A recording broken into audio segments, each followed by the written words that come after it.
আল্লাহ যাকে ভালোবাসেন তাকে 10টি নিয়ামত দান করেন। দুনিয়াতে যে কোনো মুমিন মুসলমানের পরম চাওয়া ও লক্ষ্য হলো মহান আল্লাহর ভালোবাসা অর্জন। আল্লাহর ভালোবাসা অর্জন কিংবা পাওয়ার পক্ষে প্রকাশ্য কোনো প্রমাণ দেখানোর কিছু নেই। তবে আল্লাহ যখন তার কোনো বান্দাকে ভালোবাসেন তখন তাকে বিভিন্ন নিয়ামত দ্বারা ভূষিত করেন। ইসলামী স্কলারদের মতে তখন আল্লাহ বান্দাকে 10টি শ্রেষ্ঠ নিয়ামত দান করেন। আর তা হলো নাম্বার 1, আল্লাহ যখন কোনো বান্দাকে ভালোবাসেন তখন তাকে প্রতিপালন ও পরিচর্যা দ্বারা পরিবেষ্টন করে রাখেন। সব কিছু তার অনুগত করে দেন, সব কঠিন তার জন্য সহজ করে দেন, সব দূরবর্তী জিনিস তার নিকটবর্তী করে দেন, দুনিয়ার সব কাজ তার জন্য সহজ করে দেন। ফলে সে কোনো ক্লান্তি ও কষ্ট অনুভব করে না। এই প্রসঙ্গে কোরআনে কারিমে ইরশাদ হয়েছে, যারা বিশ্বাস স্থাপন করে এবং সৎকর্ম সম্পাদন করে তাদের দয়াময় আল্লাহ ভালোবাসেন। নাম্বার 2, আল্লাহ যখন কোনো বান্দাকে ভালোবাসেন তখন তিনি তাকে আপন সান্নিধ্যে স্থান দেন। যখন আল্লাহ বান্দাকে ভালোবাসেন তখন তাকে নিজের কাছে রেখে প্রতিপালন করেন এবং আপন পরিচর্যা দ্বারা তাকে পরিবেষ্টন করে রাখেন। নাম্বার 3, আল্লাহ যাকে ভালোবাসেন তার দোয়া কবুল করেন। মুমিন বান্দাদের দোয়া কবুল করা তাদের প্রতি আল্লাহর ভালোবাসার প্রমাণ। এমন বান্দা দোয়ার জন্য আকাশের দিকে হাত তুললেই তাকে নিয়ামত দ্বারা পরিপূর্ণ করে দেন। নাম্বার 4, যখন আল্লাহ কোনো বান্দাকে ভালোবাসেন তখন ফেরেশতাদের তার মাগফিরাত কামনায় নিযুক্ত করেন। আল্লাহ যাকে ভালোবাসেন ফেরেশতারা ওই ব্যক্তির মাগফিরাত ও রহমত কামনা করেন। নাম্বার 5, আল্লাহ যখন কোনো বান্দাকে ভালোবাসেন তখন তাকে নেক আমলের উপর মৃত্যু দেন। মুমিন বান্দা তার জীবনের শেষ অবস্থা নিয়ে সবচেয়ে বেশি পেরেশানি, চিন্তা ও অস্থির থাকে।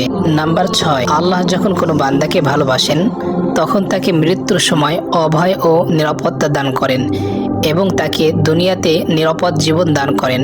মৃত্যুর সময় তাকে ফেরেশতা দ্বারা অভয় ও নিরাপত্তার সুসংবাদ দেন এবং ঈমানের উপর অটল রাখেন। অতঃপর তার প্রতি ফেরেশতা পাঠান যারা কোমলভাবে তার জান কবজ করে নেন।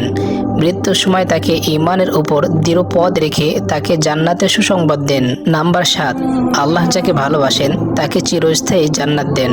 আল্লাহ তাকে এমন সম্মান প্রদান করেন যা সে কখনো চিন্তা করেননি এবং অন্য কারো ভাবনায়ও আসেনি।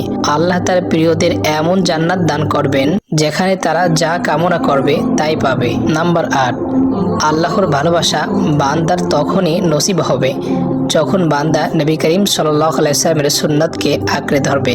নাম্বার 9, মহান আল্লাহ তার প্রিয় বান্দাদের সামনে স্বীয় নূর সহ প্রকাশিত হবেন, ফলে তাদের কাছে আল্লাহর দিদারের চেয়ে প্রিয় কিছুই থাকবে না। নাম্বার 10, আল্লাহ তাআলা যে বান্দাকে ভালোবাসেন তাকে দুনিয়াতে গ্রহণযোগ্য ও প্রিয় করে দেন।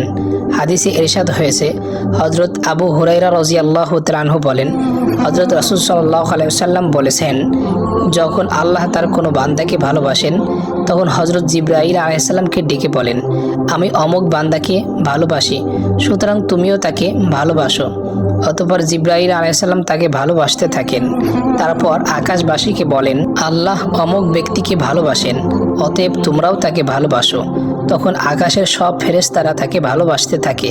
অতঃপর আল্লাহ সে ব্যক্তির জন্য জমিনেও জনপ্রিয়তা দান করেন। আর আল্লাহ যখন কোনো বান্দাকে ঘৃণা করেন তখন জিবরাইল আলাইহিস সালামকে ডেকে বলেন, আমি অমুক ব্যক্তিকে ঘৃণা করি, তুমিও তাকে ঘৃণা করো। তখন জিবরাইল আলাইহিস সালাম তাকে ঘৃণা করেন। অতঃপর আকাশবাসীকে বলে দেন, আল্লাহ অমুক ব্যক্তিকে ঘৃণা করেন, তোমরাও তাকে ঘৃণা করো। তখন আকাশবাসীরাও তাকে ঘৃণা করতে থাকেন। অতঃপর তার জন্য জমিনেও মানুষের মনে ঘৃণা সৃষ্টি করে দেওয়া হয়। আল্লাহ তাআলা আমাদের সকলকে তার প্রিয় হওয়ার তৌফিক দান করুন। আমিন।